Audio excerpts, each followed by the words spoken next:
আমার চ্যানেলে তোমরা সব সময় ফুড ব্লগের ভিডিও দেখতে পাও। আজ নিয়ে চলে এসেছি একদম অন্যরকম ভিডিও।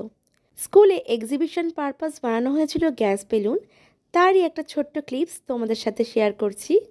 এই গ্যাস বেলুন তোমরা ঘরেও বানাতে পারো, তবে অবশ্যই কিছু প্রিকশন নিতে হবে।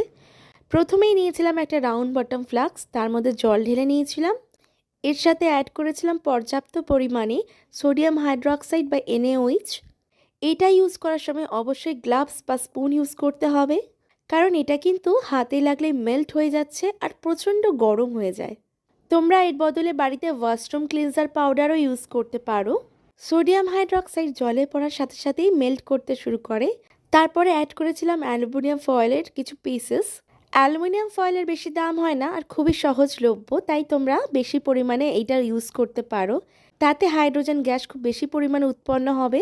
এইবার রাউন্ড বটম ফ্লাস্কটার মুখের মধ্যে একটা বেলুন লাগিয়ে নেব। বেলুন লাগানোর সাথে সাথেই তোমরা দেখতে পাবে বেলুনটা আস্তে আস্তে ফুলে উঠছে, কারণ হাইড্রোজেন গ্যাস উৎপন্ন শুরু হয়ে গেছে। তোমরা বাড়িতে যদি এই গ্যাস বেলুন বানাতে চাও, অবশ্যই কিন্তু কোনো একটা কাঁচের বটল ইউজ করো।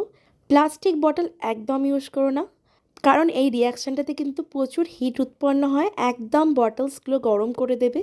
একটা পারফেক্ট সাইজে বেলুনটা ফুলে যাওয়ার পর খুব সাবধানে বেলুনটাকে আস্তে করে খুলে নিয়ে বেঁধে নিতে হবে।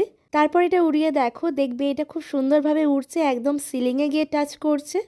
আমরা এটা কিন্তু স্কুলের গ্রাউন্ডে উড়িয়েছিলাম, কিন্তু এই বেলুনটা এত ফাস্ট উড়ে গেছিলো যে তার ভিডিও ক্লিপসিংটা খুবই কম আছে। ওই যে দেখো ইয়েলো কালারের বেলুনটা স্কুলের 3 তলা বিল্ডিং ছাড়িয়ে চলে যাচ্ছে। তোমাদের কাছে একটা রিকোয়েস্ট করব, আজকের এই ভিডিওটা তোমাদের কেমন লাগলো কমেন্টে অবশ্যই জানিও। চলো আজকের জন্য বাই, দেখা হবে আবার নতুন ভিডিও নিয়ে।